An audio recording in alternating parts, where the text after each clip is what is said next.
Got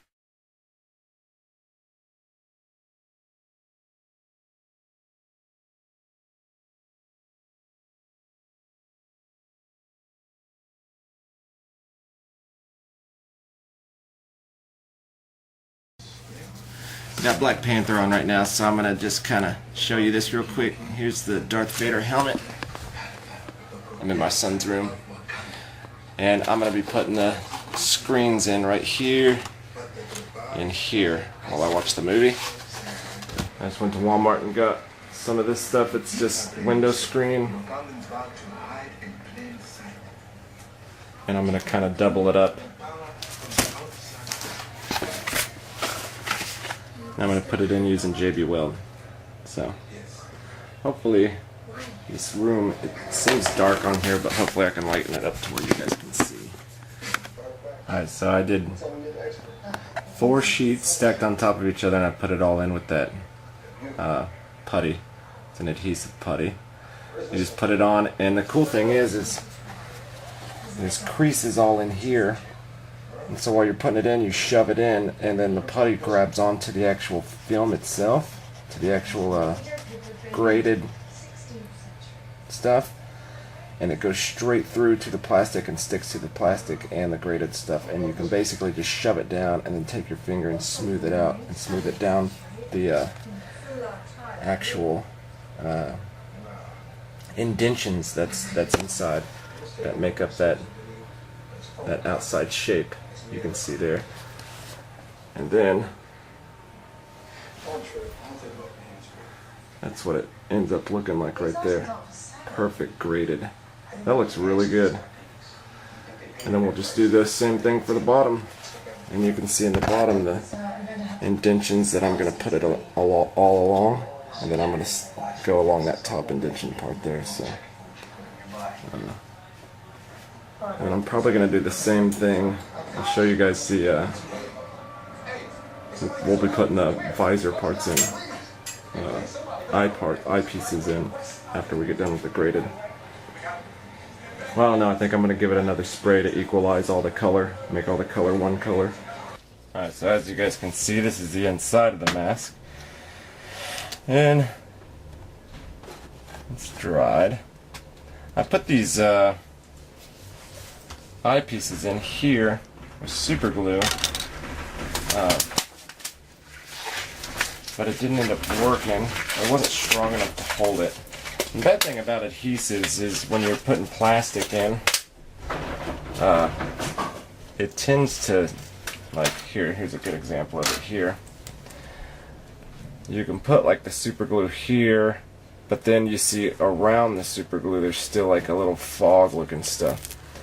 And that tends to happen, and it spreads all around and stuff. It gets really annoying. The thing about super glue is it dries fast. This and any other thing that I've tried, epoxies and stuff, they dry fast. And that's really what you'd rather have. But I'm going to go ahead and try some more of this when I put down on the inside of here. And I'm going to try to just hit some specific spots, not the entire thing, because this stuff doesn't really thicken up. In fact, if anything, it thins out when you actually get it all mixed up and consistent. You can see there's still a few little spots in it. Right back here.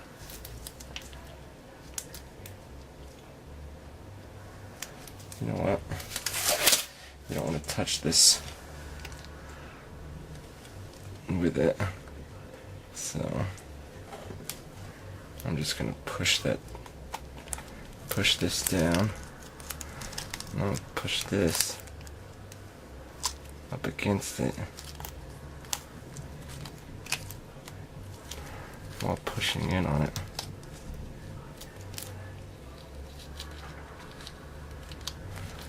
Dry, but when it does, it'll be exactly how I want it.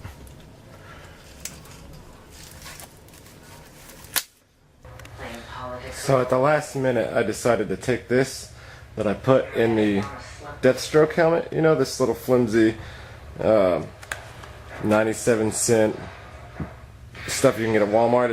It's for, like, it's a divider. I took this and I put the tin on it, and I just took a big strip and put it across both eyepieces in the Vader thing, and I ended up getting the red eyes that are in Rogue One. Check this out.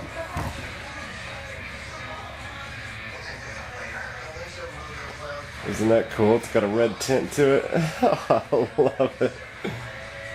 So I took the other eyes out because they just weren't working right, and these look so good because they're black, you know, as you kind of turn to the side, and then if some light gets in them, they got a red tint to it. That is just amazing to me.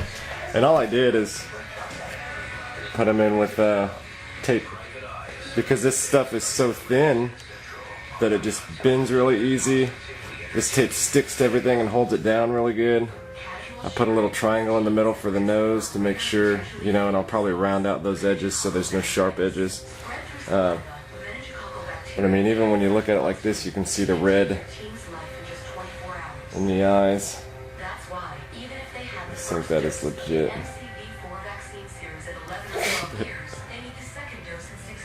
Yeah, I think I'm going to keep it like that. Alright, so it spidered up on me. Like I said in my last video, I don't know if it's just the weather here or what. So I had to go through and resand. It was perfect too. You can still see some of the shine down in through here, where it was just perfect. But I took the eyes and stuff out so I could repaint it. What I did is I went through and I sanded it, and then I took one of these and got some flat black. Good thing about flat black and satin black is you can tell when it's dried. I don't like to use a gloss black only because you just can't tell when it's dry, when it's done. This changes colors. You can see the difference between the flat black here and the shine there, and that's what I want. And then once you add that clear coat on, it'll make all this look exactly the same, because black is black. There's shiny black, there's dull black, there's satin black. But if you add clear coat to the satin or the flat black like this, it'll all turn into this. It'll all turn into one uniform black. So I cut off the pieces here. There was little shoulder pieces coming out that weren't necessary. Made it a nice round neck piece. Sanded it all back out, and now I'm just kind of waiting on it to dry, and I'll give it probably about today is Friday, so I think I'm gonna paint it Sunday or Monday. Give it a few days, and then I'll hit it with the clear coat. Alright, so I hit it one more time with the Rust-Oleum satin, and I messed up, and I messed up hard. It's my fault, but I have to wet sand it one more time. So I just kind of didn't care if it spidered up or anything, which it seems like it's doing fine. But what I did is I wanted to make sure that it was dry, so I took the helmet and I set it out in the sun, and today is one of the hottest days that we've, well, actually probably the first really hot 100-degree day that we've had. And wasn't even thinking, you know, this is black, it attracts heat, and the sun was on this side of it. This side was still cool, but this side was super wet, and you can see now, you can see that line because the print started to separate, because it was, I mean, I pushed in on it. Somewhere down here you can see where I kind of pushed in on it to see if it was starting to melt, and it was. Luckily for me, this helmet is super thick, so even though it was starting to get a little sloppy, it still held its shape really good. But now you couldn't see that line before, and you can see it now, so it's not that predominant, so it just needs a nice bit of wet sanding. So I sprayed a layer of that satin to kind of get a uniform black, and I didn't really care about any of this stuff here. because I am going to take like 1,000 grit sandpaper and I'm going to wet sand it so we can get rid of these lines where it looks like it's starting to separate. Also, for some reason that started to bubble up, and I don't know exactly what that's from, but it needs to be sanded down. Today is Saturday, and I want to get this done by Thursday, and the painting may take all up until the last minute, to be honest with you, because once I wet sand this, it depends on if this goes away or not, this line. If I can get this to go away by wet sanding, then it's going to take a lot less time. But if it doesn't go away through wet sanding, and that doesn't go away through sanding, then I'm going to have to strip this back down to the original PLA and redo all of that mudding and stuff, and re-sand it all out and start the painting all over again.